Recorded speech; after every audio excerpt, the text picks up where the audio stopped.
স্বৈরাচারী সরকার মানুষের প্রতিবাদের প্রতি সম্মান না দেখিয়ে মানুষের টাকায় কেনা গুলি এবং অস্ত্র তাদের বুকে তাক করে দিয়েছিল। আমরা আমাদের শত শত সহকর্মীকে হারিয়েছি। মওলার দরবারে দোয়া করি রব্বুল আলামিন তাদেরকেও যেন শহীদ হিসাবে কবুল করেন। আমাদের গর্বের সেনাবাহিনীকে এই সরকার ঠান্ডা মাথায় খুন করেছে।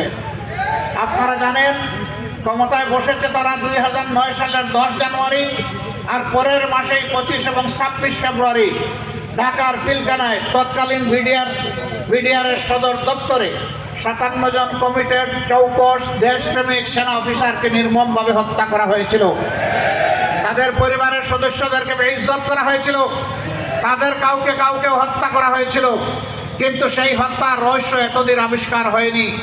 এখন নতুন বাংলাদেশে আওয়াজ উঠেছে, সেই হত্যার নায়কদেরকে নায়িকাদেরকে ধরতে হবে, ওদেরকে বিচারের আওতায় আনতে হবে। বাংলাদেশের সুরক্ষার জন্য এর কোনো বিকল্প আমরা দেখছি না, অবশ্যই তার বিচার হতে হবে। জামাত নেতাদের অন্যায়ভাবে হত্যা করা হয়েছে, এদেশের যে কয়টি মানুষকে অন্যায়ভাবে হত্যা করা হয়েছে সব হত্যাকাণ্ডের বিচার আমরা চাই। যাদেরকে পঙ্গু করা হয়েছে, আহত করা হয়েছে, চাকরি কেড়ে নেওয়া হয়েছে, জুলুম করা হয়েছে, জেলে নেওয়া হয়েছে, বন্দী করা হয়েছে, গুম করা হয়েছে, আয়না করে রাখা হয়েছে, সমস্ত অপকর্মের বিচার আমরা চাই। এই বাংলার মাটিতে এদের বিচার করতে হবে। এরা বলতো বাংলাদেশে এখন অনাবিল শান্তি বিরাজ করছে। আমি তাদের আমলেও চিৎকার দিয়ে বলছি, হ্যাঁ তোমাদের এই শান্তি হলো কবরস্থানের শান্তি। কবরস্থানে কোনো জীবিত মানুষ থাকে না, তাই সেখানে হাসি কান্না শোনা যায় না। আজকে বাংলাদেশকে তোমরা কবরস্থানে পরিণত করেছো। মানুষের মুখের ভাষা তোমরা কেড়ে নিয়েছো। অদেখা তালা তোমরা মানুষের ঠোঁটে ঝুলিয়ে দিয়েছো। এই জন্য মানুষ হাসতেও পারে না, কাঁদতেও পারে না। এমন একটা অবস্থায় তারা বাংলাদেশকে নিয়ে গিয়েছিল। আমার বন্ধু বলে গিয়েছেন তারা এদেশের জনগণের শাসন কায়েম করেনি, একটি গোষ্ঠী নয় একটা পরিবারকে এই জাতির গাড়ে চাপিয়ে দিয়েছিল। এই পরিবারের হাত পা বেমন ছিল, তারা এই জাতির মালিক, আমরা বাকি 18 কোটি মানুষ ভাড়াটিয়া। বাড়ির যিনি মালিক তিনি বাড়ি ফেলে কোথাও পালায় যান না।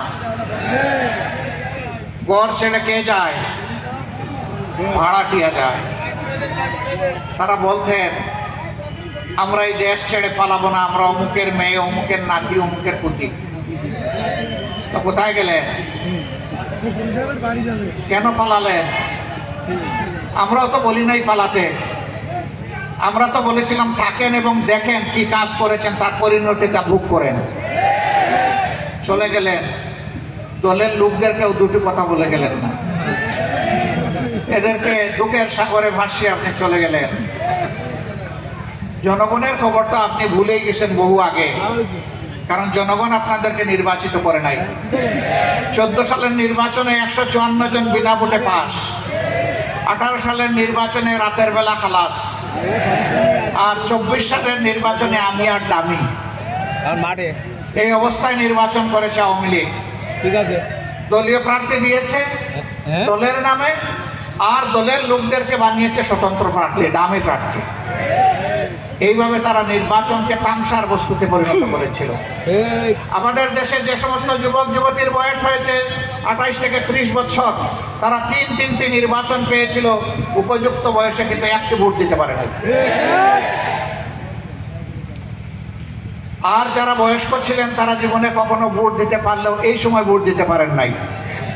এমনকি মনের দুঃখে ভোটের এই করা দেখে আওয়ামী লীগের লোকেরাও ভোট দিতে যায় নাই, তারাও তাদেরকে ঘৃণা করেছে। আওয়ামী লীগের ওই সমস্ত দুর্বৃত্তদের কথা আমি বলছি না, যারা মানুষকে জুলুম করেছে, মানুষের উপর জুলুম করে কষ্ট দিয়েছে, আমি তাদের কথা বলছি না। তাদেরও নিরীহ কিছু সমর্থক থাকতে পারে, আমি ওদের কথা বলছি।